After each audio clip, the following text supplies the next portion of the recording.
Hey everyone, Kelsey Marshall, Director with 31, and I want to share some of my top Facebook party tips with you all today. Facebook partying has been the lifeline of my business, and so I just want to share with you guys a couple of quick tips that I do that may help you as well. So, let's start by saying you want to treat your Facebook party just as you would a home party. You want to build those relationships with your hostess, you want to build those relationships with the guests, you want to be present, you want to be interacting, and so those are just some key things that you'll want to keep in mind when partying on Facebook. So with Facebook parties, you get to choose your format. You can do all of your posts in one night, or you can spread your posts out over a few days. That's personally what I do. But the beauty of this business and the beauty of partying on Facebook is it's all up to you because you are your own CEO. So you get to choose what works best for you. So I spread my posts out over a few days so that the guests can take a look back if they've been busy or whatever. Make sure everyone gets a chance to participate. So another huge tip is events. Use events on Facebook and not customer groups. Here's why, or closed groups, I should say. People don't like to be added to groups without their consent. So with the event, your hostess can invite people and they can choose whether they want to participate in this or not. You know, it's kind of the ball is in their court. Whereas if you post everything in a group, the hostess has just added people or you have added people to this group and they may not want to be there. So now they've got to leave the group and now they've got to do this. And that's just not what we want. We want a very low pressure, fun, and we want to attract, these customers and guests and not chase them, right? So with the Facebook event also, there's no maintenance to it. After the event is gone, it kind of disappears into the past events. Whereas a group, that's something you're going to have to keep up with. You're going to have to either delete all those people out of the group and then close the group. Or if you party a lot, you're going to have like 50 groups, that you are managing. So with the Facebook event, I love it. And like I said, it helps guests to RSVP and that type of thing. So that's the format that you'll want to use. When we talk about inviting, so I've set up the party in my back office and I've set up the Facebook party now. We want our hostess to invite only 40 to 50. That's my max. And so this is what I say to her. Hey Jenny, super excited about your Facebook party. I've created the event and I've invited you. Now it's your turn to invite 40 to 50 guests who you feel would be genuinely interested in shopping with your party. So how many of you have been invited to a Facebook event where you were number 398? No. I don't want to be just a number to you to order from. I want to know that you personally invited me, to your Facebook party. So that's why we keep it to about 40 to 50 guests. So after she's invited her guests, at that point, I will go ahead and start some pre-party posts. One thing that I've learned is that doing some of these pre-party posts, people get a notification that I posted in the event, and sometimes that encourages more RSVPs as well. Another thing that I do is encourage people to RSVP on my website. So when they go to the parties under your website, they can either hit shop or RSVP. Did you know that when someone RSVPs on your website, all of their contact information gets put into your back office? Did you know that? So that means regardless if they place an order or not, you still have their contact information to follow up with them. So whether you do party points or a drawing or whatever you do to encourage RSVPs, be sure that you are encouraging RSVPs on your website through that party so that you can get their contact information to follow up. So as we move through, I use SenseShare, senseshare.com.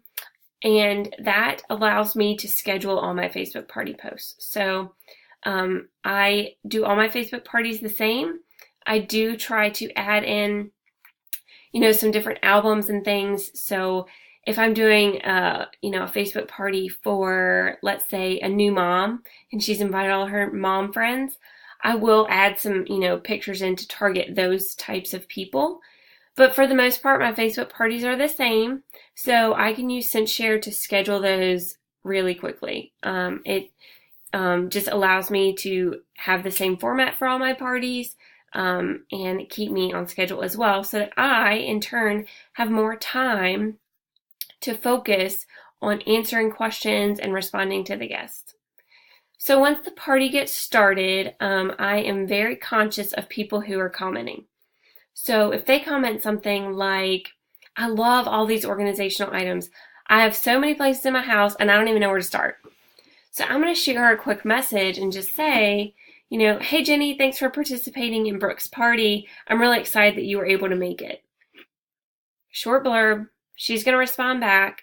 And then I can in turn respond and say, I really would love to help with all of these organizational needs that you have. Have you ever thought about hosting your own Facebook party with me, with 31? So the key is to keep things very short and concise. We don't want to just throw a whole paragraph at her about, hey, you need an organization and you can host a party and you can get $100 free and you can get this. And we want to keep it short so that we can keep that conversation going and that conversation building on that. Now, if she says, she's not interested in hosting a Facebook party, maybe I can offer her some solutions with these specific organizational items that she needs. But I'm building that relationship and not putting her on blast on this Facebook event. I'm going on a more personal level.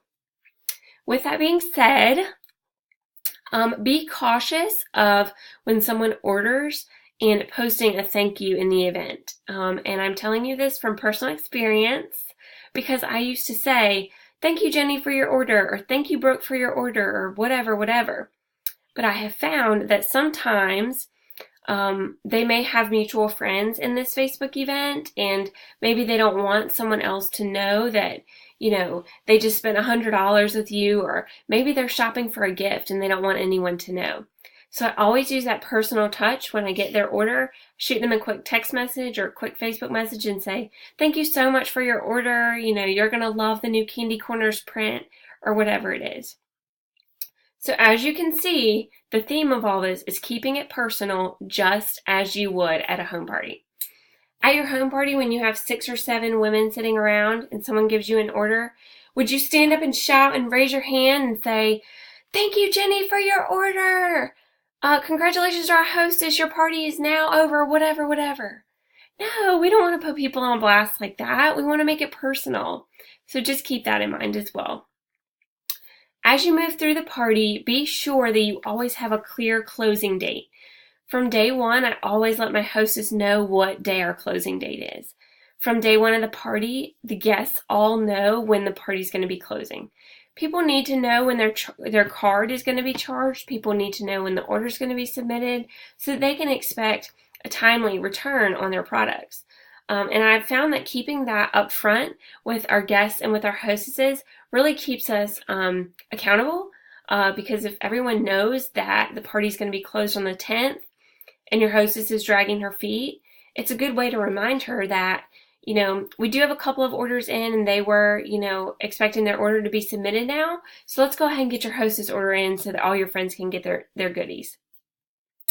Also, with Facebook parties, it's just really important, like I said, to always keep that personal touch, always keep that in mind, but always get your hostess to work those catalog orders as well. There's always people who aren't going to be on Facebook, and there's always people who she sees at work that may not be on, Facebook during the day or whatever, that she can collect that catalog order from. So it's good to just encourage her along the way.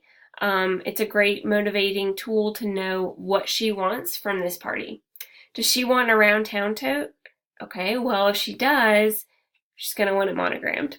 But we want her party to get to $600.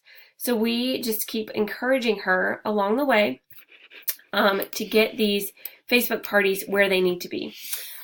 So that's just a few of my tips with Facebook partying. And also just another little blurb. I keep thinking of exciting things to share with you guys. As far as bookings with Facebook parties, Don't get discouraged if you don't have 10 people post in the event that they want to party with you. It's about that personal connection. It's about reaching out individually to people to book those parties. So always be working on that. Sometimes I won't book a party from a party until 3 months later, but it's because I kept that relationship with her and kept building on that. And don't forget, just like a home party, you may walk in there and she has told you that 10 people have RSVP'd and maybe 2 people show up. It's the same thing with a Facebook party. Sometimes they're not always as big and as grand as we want them to be, but we always continue to try and we always continue to grow. I have Facebook parties all the time that sometimes they don't get any orders, or sometimes they only get 1 or 2 and they don't hit that $200 level. I don't let that stop me, and I just continue moving forward and continue working with that hostess all of the time. It could be timing issues. Maybe with the hostess, she had something going on personally and she couldn't, get those catalog orders. So I always let her know, hey, we got a new catalog coming up this spring. Maybe we can try again this spring. So my motivational tip for you from all this, try and try again. If you want something bad enough and you want to work your business online and you want these online parties, there is no magic bullet. There's no secret recipe. It's just keep trying, keep booking those parties, keep sharing the love of 31, and just keep going. And I promise you that you will succeed. I hope these tips have helped you, and I look forward to seeing your online business grow.